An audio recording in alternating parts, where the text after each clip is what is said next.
सुमेला सांस संबंधी बीमारी से परेशान रहती थी। 3 बच्चों के होने पर भी ख्याल रखने वाला कोई नहीं था। बड़ा बेटा हिमांशु हरिद्वार में वन विभाग में अधिकारी है।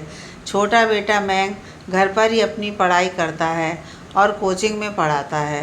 सबसे छोटी बेटी तमन्ना बाहर हॉस्टल में रहकर पढ़ती है।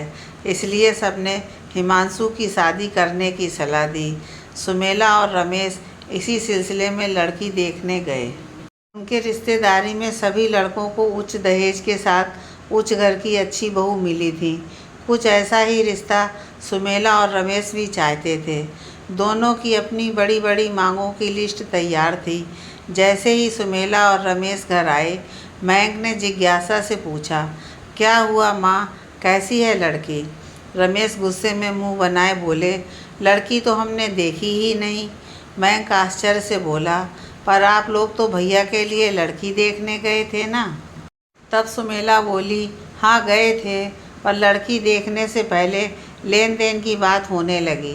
जब हमने अपनी मांग बताई तो उन्होंने कह दिया, हमारी लड़की पढ़ी लिखी है, संस्कारी है, हम आपकी सारी मांगें तो पूरी नहीं कर सकते, अगर आप थोड़ा कम कर दें तो। बस तभी हम दोनों ने लड़की देखने से मना कर दिया और बोल दिया, हमारा बेटा वन विभाग में अधिकारी है, रिश्तों की कमी नहीं है, बहुत रिश्तों की लाइन लगी है।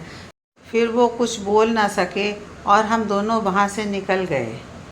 मयंक निराश होकर बोला, ओहो माँ, पिताजी, आप दोनों लोग क्यों नहीं समझते, दहेज से ज़्यादा अच्छी लड़की ज़रूरी है।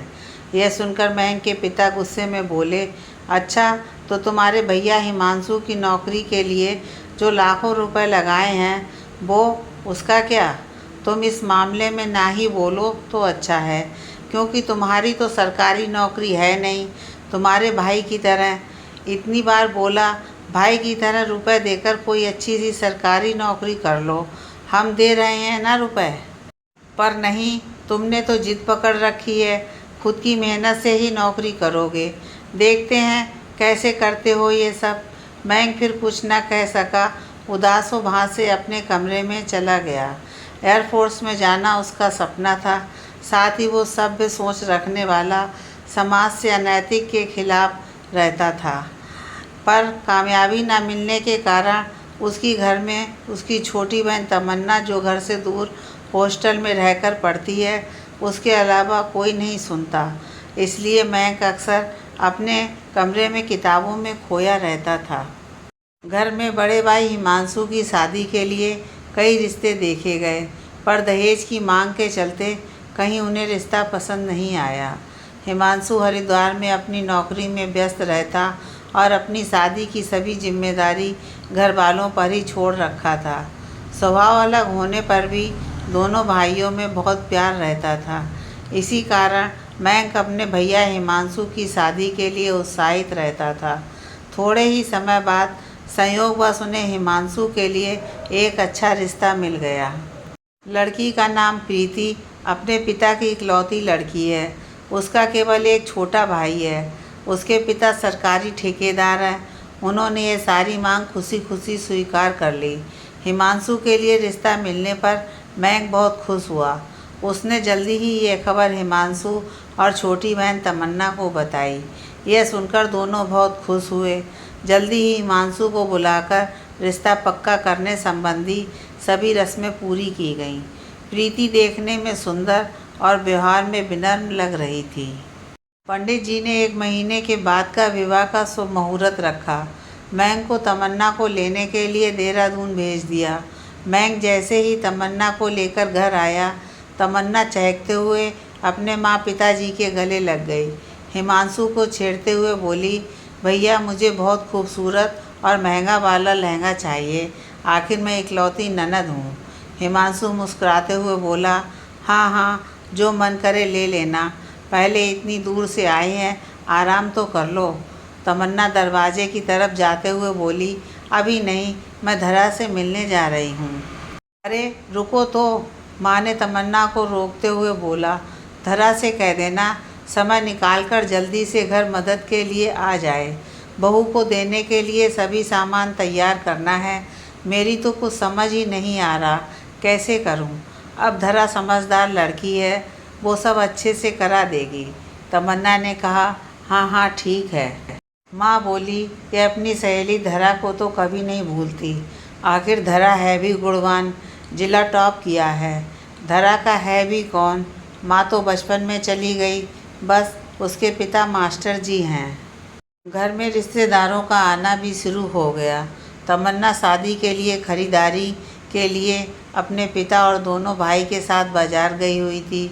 सुमेला एक अलग कमरे में प्रीति को देने के लिए कपड़े, गहने और ऐसे कई सामान फैलाकर बैठी थी। उन्हें समझ ही नहीं आ रहा था बहू के लिए कौन कौन सा सामान और कपड़े सही होंगे। तभी सुमेला के कान में आवाज़ आई, नमस्ते मौसी जी। सुमेला ने मुड़कर देखा तो धरा कमरे के दरवाजे के पास खड़ी थी। धरा को देख सुमेला के चेहरे पर खुशी आ गई। वो बोली, अच्छा हुआ तुम आ गई धरा, मुझे तो कुछ समझ ही नहीं आ रहा, तुम ही बताओ क्या क्या शगुन में दें बहू को। धरा ने कहा, अरे मौसी जी, इसमें इतना परेशान होने की क्या बात है, हम बताते हैं। धरा ने कुछ ही समय में साड़ी, श्रृंगार और गहने एक अलग जगह रख बोली, ये लो मौसी जी, ये सब सामान भाभी जी को ज़रूर पसंद आएगा। सुमेला की चिंता भी दूर हो गई। वो खुशी से बोली, धरा तुमने तो मेरी परेशानी ही ख़त्म कर दी। तभी तमन्ना वहाँ आई और धरा को देख खुशी से गले लग गई। तमन्ना बोली, चलो अपने खरीदे हुए कपड़े और सामान दिखाती हूँ। इतना बोल वो धरा का हाथ पकड़कर अपने कमरे में ले गई। शादी का दिन भी आ गया। सभी लोग बारात में जाने के लिए तैयार हो रहे थे। धरा तमन्ना को तैयार कर रही थी। तभी मैं हाथ में अपनी शेरवानी लिए इधर से उधर बोलते हुए घूम रहा था, कोई मेरी शेरवानी का बटन टाँक दो। पता नहीं कैसे निकल गया। सब लोग अपने सजने और काम में बहुत व्यस्त थे, इसलिए सबने यही बोलकर कि किसी और से काम करा लो टाल दिया। तब मैं तमन्ना के पास गया जहाँ धरा तमन्ना के बाल बना रही थी। मयंक ने तमन्ना से बोला, पर तमन्ना ने बोला, ओ भैया मैं अभी तैयार हो रही हूँ। मयंक उदास होकर बोला, ठीक है मैं ऐसे ही पहन लेता हूँ। धरा ये देखकर बोली, हम लगा देते हैं बटन। यह सुनकर मयंक एकटक धरा को देखने लगा। तभी तमन्ना बोली, हाँ धरा कर देगी। मयंक ने शेरवानी धरा को दे दी। धरा ने कुछ ही मिनट में बटन टांगकर मयंक को शेरवानी वापस दे दी। सुमेला जैसे ही कमरे में आई वो बोली, अरे धरा तुम कब तैयार होगी। धरा, हाँ मौसी जी, बस जा ही रहे थे। धरा जैसे ही तैयार होके आई सब लोग देखते ही रह गए। सादगी में रहने वाली धरा ने पहली बार हल्का मेकअप किया था।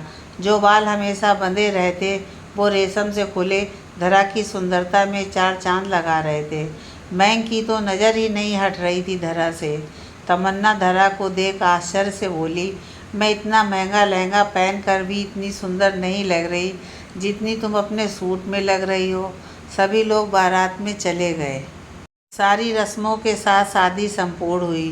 प्रीति बहू के रूप में बहुत सारे दहेज के साथ अपने ससुराल आ गई। सभी लोगों की आंखें फैल गईं इतना सारा दहेज देखकर। महंगी कार, गहने, कपड़े और बहुत सा महंगा सामान। सभी लोग सुमेला और रमेश को इतनी अच्छी बहू मिलने की बधाई दे रहे थे। प्रीति घर में सभी के लिए कीमती उपहार लेकर आई थी। तमन्ना भी प्रीति से मिलकर बहुत खुश हुई। धीरे धीरे सभी मेहमान जाने लगे। शादी के 3 दिन बाद हिमांशु को अपनी नौकरी पर जाना था। शादी के कारण बहुत छुट्टी ले चुका था।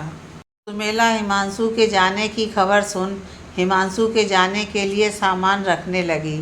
प्रीति भी अपना सामान बांधने लगी। यह देख सुमेला बोली, अरे बेटी तुम क्यों सामान बांध रही हो। प्रीति बोली, हिमांशु जी के साथ जाने के लिए। यह सुन सुमेला चौंक गई। सुमेला बोली, लेकिन बहू अभी तो शादी के 2 ही दिन हुए हैं, कुछ दिन तो हमारे पास रुक जाओ, फिर हिमांशु के साथ चले जाना। प्रीति हिमांशु की तरफ देखने लगी। हिमांशु बोला, माँ प्रीति ने शादी से पहले ही कह दिया था शादी के बाद वो मेरे साथ ही रहेगी। सुमेला बोली, पर बेटा कम से कम कुछ दिन तो मेरे पास रह जाती। कितने अरमान हैं मेरे बहू को लेकर। हिमांशु बोला, माँ अब मुझे कुछ नहीं बोलना। सुमेला का प्रीति ने दहेज से मुंह बंद कर दिया था। सुमेला चाह कर भी प्रीति को कुछ दिनों के लिए अपने साथ नहीं रख सकती थी। अगले दिन हिमांशु प्रीति के साथ दहेज में मिली कार से सहारनपुर से हरिद्वार के लिए निकल गया। सुमेला उदास हो गई, पर उनकी उदासी की ना तो हिमांशु को परवाह थी ना ही प्रीति को। तमन्ना को भी मैं हॉस्टल छोड़ने के लिए देहरादून चला गया। घर में कुछ दिनों की चहल पहल के बाद बिल्कुल सन्नाटा छा गया। घर में अब बस सुमेला, रमेश और महक रह गए थे। माँ की खराब तबीयत देख महक घर का काम करने के लिए एक नौकरानी दामिनी को लगा दी, लेकिन सुमेला को उसका काम पसंद नहीं आता। सुमेला अक्सर कुछ ना कुछ दामिनी को सुना दिया करती। दामिनी काम तो करती, पर सुमेला की सेवा, समय से दवा देना, ये सब नहीं करती। पड़ोस की कुछ औरतें सुमेला से मिलने आईं। उन्होंने महक की शादी के लिए बोला। सुमेला बोली, अब तो मुझे बहू से कोई उम्मीद ही नहीं रही। समय बदल गया है। आने वाली बहू को बस अपने पति में ही परिवार नज़र आता है। सास ससुर से कोई मतलब ही नहीं। अब वो ज़माना गया जहाँ बहू सास की सेवा करती थी। आजकल तो बहू अपने बहू होने का दायित्व निभाए बिना ही सास में कमी निकाल देती है कि वो मुझे अपनी बेटी की तरह नहीं समझती। करीब 1 साल ऐसे ही बीत गया। प्रीति और हिमांशु मेहमानों की तरह आते, कुछ दिन रुककर वापस चले जाते। बैंक ने भी फौज में भर्ती का परीक्षा दिया और आगे की तैयारी में लग गया, पर माँ पिताजी की सेवा और पढ़ाई दोनों साथ करना मुश्किल हो रहा था। सुमेला के अरमान दिल के दिल में ही रह गए। एक दिन धरा के पिता मास्टर जी धरा की शादी का कार्ड लिए घर आए।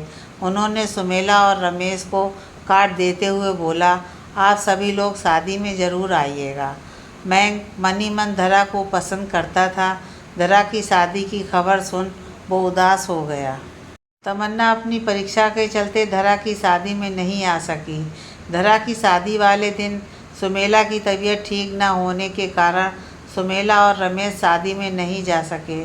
सुमेला ने महक को बोला, मास्टर जी खुद घर पर आकर कार्ड दे गए हैं, कम से कम तुम ही चले जाओ। महक उदास मन से तैयार होकर शादी में चला गया। महक के बाद सुमेला और रमेश एक साथ बैठे बातें करने लगे। रमेश ने बताया कि प्रीति के पिताजी ने महक के लिए एक बहुत अच्छा रिश्ता बताया है, बस महक की नौकरी लग जाए। ये सुनकर सुमेला ने पूछा, बड़े बेटे की शादी की ही तरह ये लोग इतना दे सकेंगे सब सामान? रमेश बोला, हाँ हाँ, वो बड़े घर की लड़की है, हिमांशु से ज़्यादा ही सामान मिलेगा। यह सब सुन सुमेला का चेहरा खिल गया। थोड़े से ही पल में उसकी आंखों के सामने गहने, कार जैसी कीमती चीज़ें घूमने लगीं। थोड़ी देर बाद दामिनी आई। महक की शादी की बात सुन सुमेला खुश थी। उसने दामिनी को कुछ बुरा भला नहीं कहा। दामिनी ने सारा काम जल्दी से ख़त्म कर दोनों के लिए खाना लगा दिया। वो जैसे ही खाने के लिए कि दरवाजे की घंटी बजी। सुमेला ने दामिनी से कहा, लगता है महक भी आ गया। दामिनी ने दरवाज़ा खोला तो सामने का दृश्य देख चौंक गई। दामिनी ने सुमेला को आवाज़ लगाते हुए बोला, मालकिन जल्दी आओ। सुमेला और रमेश हाथ में पकड़ा हुआ निवाला थाली में रख घबराकर दरवाजे की तरफ गए। उन्होंने देखा महक और धरा गले में फूलों का हार पहने खड़े हैं। सुमेला आश्चर्य से बोली, ये क्या मजाक है? महक, तुम तो धरा की शादी में गए थे ना, तो धरा को यहाँ क्यों लेके आए हो? सुमेला एक के बाद एक सवाल की बौछार किए जा रही थी। महक को जवाब देने का मौका ही नहीं दे रही थी। रमेश ने सुमेला को बोला, क्या करती सवाल पे सवाल पूछे जा रही हो?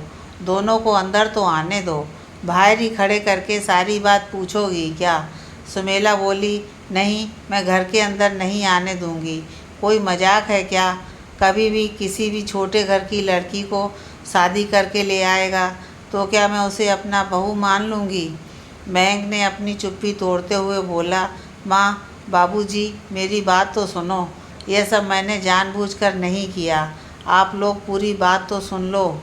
रमेश परिस्थिति को समझते हुए सुमेला को एक तरफ सोफे पर बिठाते हुए बोला, अब जो हुआ सो हुआ, तुम अपनी तबीयत क्यों ख़राब करती हो।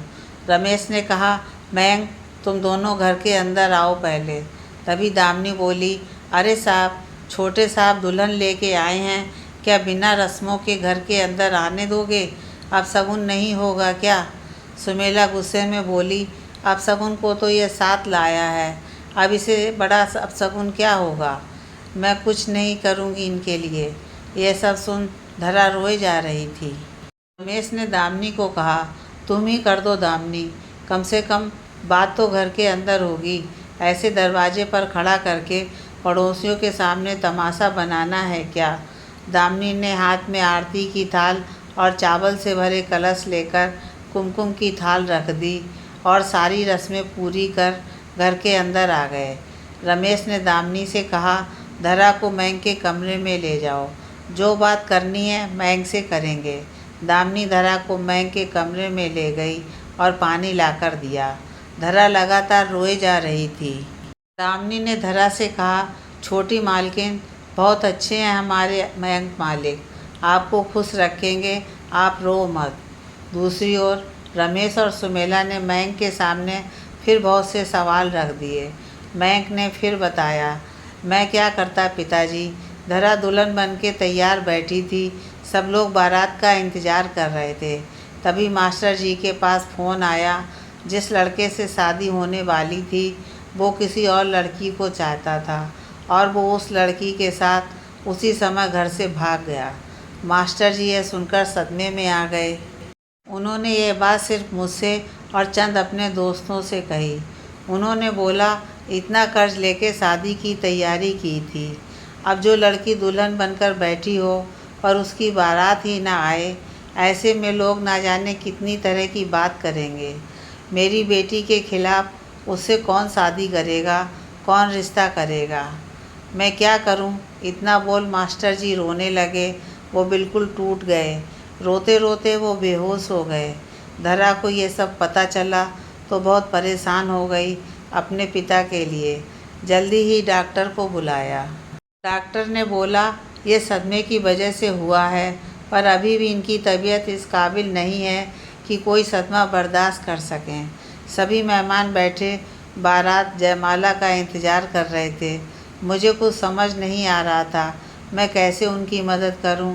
मुझसे उनकी हालत देखी नहीं गई तो मैंने उनसे कहा, मास्टर जी, यदि आप मुझे धरा के लायक समझें तो मैं अभी धरा से शादी करना चाहता हूँ। मेरी बात से उन्हें उम्मीद की किरण और जीने की वजह नज़र आई। सभी लोगों को यह बात ठीक लगी। धरा को जब मेरी इस बात का पता चला तो वो मुझसे बोली, आप मात्र दया के कारण इतना बड़ा फैसला मत लीजिए। समय बीतने के साथ मैं पिताजी को संभाल लूँगी। मैंने धरा से कहा, क्या तुम्हें मैं पति के रूप में पसंद नहीं? इस बात पर धरा बोली, आप तो जिस भी लड़की के पति होंगे वो अपने आप को सौभाग्यशाली ही समझेगी। फिर मास्टर जी ने धरा से कहा, बेटी, मुझे नहीं पता मैं कब तक इस दुनिया में रहूँगा। तुम अच्छे घर में चली जाओगी तो मुझे तसल्ली होगी। धरा बिलक बिलक कर रोते हुए बोली, नहीं पिताजी, आपको कुछ नहीं होगा। फिर ऐसे मेरी और धरा की ज़रूरी रस्मों के साथ कम समय में ही शादी हो गई। सुमेला भड़कती हुई बोली, तू अपने समाज सेवा में क्या किसी भी मुसीबत को अपने गले में डाल लेगा? रमेश ने सुमेला को समझाया, जो होना था वो हो गया, अब इन सब बातों का कोई फ़ायदा नहीं। सच को स्वीकार कर लो। अब आगे क्या करना है, रिश्तेदारों को कैसे बताएंगे, इसके लिए हिमांशु और तमन्ना को बुलाकर बात करेंगे। तमन्ना तो आ नहीं सकेगी, कल हिमांशु को बुला लो। सारी बातें होने के बाद मयंक अपने कमरे में पहुंचा, जहां धरा बैठी थी। मयंक को देख वो खड़ी हो गई। वो बोली, क्या अभी भी नाराज़ है सब? मयंक बोला, सब समय के साथ ठीक हो जाएगा। हाथ में तकिया लिए वो बोला, मैं सोफे पर सो जाता हूँ, तुम बिस्तर पर सो जाओ। इस समय तुम्हारे मन की स्थिति समझता हूँ। जब तक तुम मुझे अपने मन से पति के रूप में स्वीकार नहीं कर लेती, मैं तुम्हें छूऊंगा भी नहीं। रात तो लगभग बीत ही चुकी है। अगले दिन सबके उठने से पहले सुबह ही उठकर धरा नहाकर पूजा कर लिया। सुमेला और रमेश जब उठे तो यह देख प्रभावित तो हुए पर उसे जाहिर नहीं किया। धरा ने रमेश और सुमेला को देख उनके पैर छुए तो रमेश ने बोला, सदा सुहागन रहो। पर सुमेला ने कहा, तुम्हारी भले ही मेरे बेटे से शादी हो गई पर छोटे घर की लड़की को मैं अपनी बहू नहीं मानूंगी। धरा समझ गई थी घर वालों को दिल से जीतने के लिए उसे कड़ी मेहनत करनी होगी। रमेश ने हिमांशु को घर आने के लिए कहा। रमेश ने तमन्ना के जब तक परीक्षा ना हो जाए तब तक कुछ ना बताने को कहा। उसका ध्यान फिर परीक्षा में नहीं लगेगा। हिमांशु और प्रीति के आने पर सारी बात बताई। प्रीति बोली, ये क्या, इतने छोटे घर की लड़की और इस घर की छोटी बहू। सबने यही कहा, एक पार्टी रख देते हैं, सभी रिश्तेदारों को बुला लेंगे। तमन्ना की परीक्षा 1 हफ्ते बाद ख़त्म है, तभी का समय सही रहेगा। परीक्षा के बाद जब तमन्ना घर आई और सारी बात पता चली तो वो खुशी से उछल पड़ी। धरा उसकी सहेली, उसकी भाभी बन गई थी। बहुत शानदार पार्टी हुई। सभी लोग धरा की सुंदरता की तारीफ कर रहे थे, जिसे सुन प्रीति को बहुत जलन हो रही थी। बेहद गहने और महंगी साड़ी पहनने पर भी प्रीति धरा के आगे फीकी लग रही थी। पार्टी ख़त्म हुई। सुमेला बहुत ताने मार रही थी धरा को। प्रीति भी बात बात पर अपने लाए हुए दहेज का घमंड करती ताने मारती, पर धरा किसी की बात का बुरा नहीं मानती। तमन्ना को ये बात बिल्कुल अच्छी नहीं लगती, वो प्रीति को सुना देती थी। धरा ने जल्दी ही घर की जिम्मेदारी संभाल ली। सुमेला की दवा और सेवा में धरा ने कोई कमी नहीं छोड़ी, पर सुमेला के मुंह से छोटे घर की ये ताना कभी बंद नहीं होता। खाना में कमी निकालती, पर सबसे छुपकर धरा के हाथ की बनी खीर कई बार खाया करती। सुमेला की तबीयत अब पहले से बहुत अच्छी हो गई थी। धरा सुमेला के सर या पैर में भी दर्द हो तो अपने हाथों से दबाती थी, पर प्रीति ने तो कभी सुमेला को क्या हुआ, किस चीज़ की दवा चल रही है, ये भी पता नहीं था। डॉक्टर भी सुमेला के स्वास्थ्य में सुधार देखकर खुश थे। ऐसे में मयंक ने बहुत सहयोग किया। समय के साथ मयंक का प्यार धरा को महसूस होने लगा। दोनों एक दूसरे के साथ पति पत्नी के रूप में रहने लगे। लगभग कुछ समय बाद मयंक का एयरफोर्स में नाम आ गया। उसने परीक्षा उत्तीर्ण कर ली। अब मयंक को ट्रेनिंग के लिए जाना था। तमन्ना की भी उस साल पढ़ाई पूरी हो गई थी। अब घर में तमन्ना भी साथ रहती थी। धरा का मन लगा रहता था। मयंक का ट्रेनिंग पर जाना, धरा से इतने दूर रहने का गम तो था ही, साथ ही धरा को नौकरी मिलने की खुशी भी थी। प्रीति और हिमांशु आते तो धरा बहुत अच्छे से उनकी सेवा करती, पर प्रीति के मन में धरा के लिए कभी सम्मान और प्यार नहीं आया। ट्रेनिंग के पूरे होने के बाद मयंक घर आया। पूरा घर मयंक के पास बैठा था। सब खुश थे। मयंक ने बताया उसकी पोस्टिंग जोधपुर में हुई। तब तमन्ना खुश होकर बोली, तब तो धरा भाभी भी साथ जाएंगी। यह सुन प्रीति जल गई। वो बोली, क्यों, धरा क्यों साथ जाएंगी? माँ जी का ख्याल कौन रखेगा? यह सुन तमन्ना हंसने लगी। वो बोली, आपको कब से माँ की तबीयत की परवाह होने लगी? आपको तो ये भी नहीं पता होगा कि माँ को बीमारी क्या है। धरा भाभी आपके बाद आई हैं। उन्होंने सिर्फ भैया को ही नहीं, पूरे घर को अपना परिवार माना है। यह सुनकर तो जैसे आग में किसी ने घी डाल दिया, वैसे ही प्रीति भड़क गई। गुस्से में वो बोली, टैंकों में भर भर कर दहेज लाई थी, सारी मांगें पूरी की हैं मेरे पिताजी ने। तमन्ना कहाँ चुप रहने वाली थी, वो भी बोल पड़ी, हाँ, उसी दहेज की मांग करने की ही तो सज़ा मिली है जो माँ पिताजी को एक भी दिन बहू का सुख नहीं मिला। आज तक आपके हाथ का बना खाना तो दूर, पानी भी नहीं पिया होगा माँ ने। इतनी बीमार रही माँ, मयंक भैया उनकी सेवा करते रहे। इतनी मजबूरी में भी एक दिन भी माँ के पास नहीं रहीं। परिवार को सामान की नहीं, सम्मान की ज़रूरत होती है। जो आपके पास खुद नहीं तो दूसरों को क्या दोगी? हिमांशु ने तेज़ आवाज़ में बोला, तमन्ना अपनी भाभी से क्या ऐसे बात करते हैं? तमन्ना बोली, भैया, जब शादी के तुरंत बाद प्रीति आपके साथ रहने जा सकती हैं तो धरा भाभी इतने सालों बाद क्यों नहीं जा सकती? धरा ने तमन्ना को चुप कराते हुए बोला, नहीं, मैं खुद नहीं जाना चाहती। मेरी माँ मेरे बचपन में ही गुजर गई। अब जो माँ मिली हैं मैं उन्हें छोड़ के कहीं नहीं जाना चाहती। यह सुन सुमेला का दिल पसीज गया, पर वो कुछ ना बोली। प्रीति गुस्से में पैर पटकते हुए अपने कमरे में चली गई। एक रोज़ रमेश के छोटे भाई के पोते का जन्मदिन था। रमेश और तमन्ना दोनों जन्मदिन के लिए तमन्ना के चाचा के यहाँ मेरठ चले गए। घर में धरा और सुमेला अकेली थीं। अचानक नहाने के बाद सुमेला जैसे ही निकल रही थी, बाथरूम में उनका पैर फिसल गया। उसके हाथ और पैर में चोट आई। गिरने की वजह सुन धरा भाग कर आई। माँ की हालत देख वो चौंक गई। उसने जल्दी से सहारा देकर माँ को उठाया। सुमेला कुछ भी नहीं बोल पा रही थी, बस आंखें खोले दर्द से करा रही थी। फिर सबसे पहले मैंक को फ़ोन किया। मैंक ने कहा, तुम एम्बुलेंस को फ़ोन करो, मैं आज ही निकलता हूँ यहाँ से छुट्टी लेके। धरा ने एम्बुलेंस को फ़ोन किया। फिर रमेश को फ़ोन कर सारी बात बताई। वो लोग रास्ते में ही थे। रमेश ने हिमांशु को फ़ोन किया तो हिमांशु ने कहा, पिताजी ऑडिट आई है, मैं आ नहीं सकता। जितने रुपए की ज़रूरत हो बता देना, हम 2 दिन बाद आ जाएंगे। हिमांशु की बात सुन रमेश का मन बहुत दुखी हुआ। वो मन ही मन सोचने लगा, नौकरी आज उसे अपनी माँ से भी ज़्यादा प्यारी हो गई। उसका मन भी नहीं घबराया माँ की हालत के बारे में सुनकर। रमेश और मैंग सबको आने में बहुत समय लगता। धरा ने एम्बुलेंस आते ही माँ को अस्पताल पहुँचाया। डॉक्टर ने कहा, जान को तो खतरा नहीं, पर चोट बहुत गंभीर है। उन्होंने बताया, हाथ की हड्डी टूट गई है और पैर में गहरी मोच आई है। हाथ का ऑपरेशन करना होगा। धरा ने अस्पताल की सभी औपचारिकता पूरी करके माँ को भर्ती करा दिया। रमेश और तमन्ना शाम को पहुँचे। धरा ने सारी बात बताई। धरा ने बहुत अच्छे से सब संभाल लिया। सभी लोग अस्पताल में ही थे।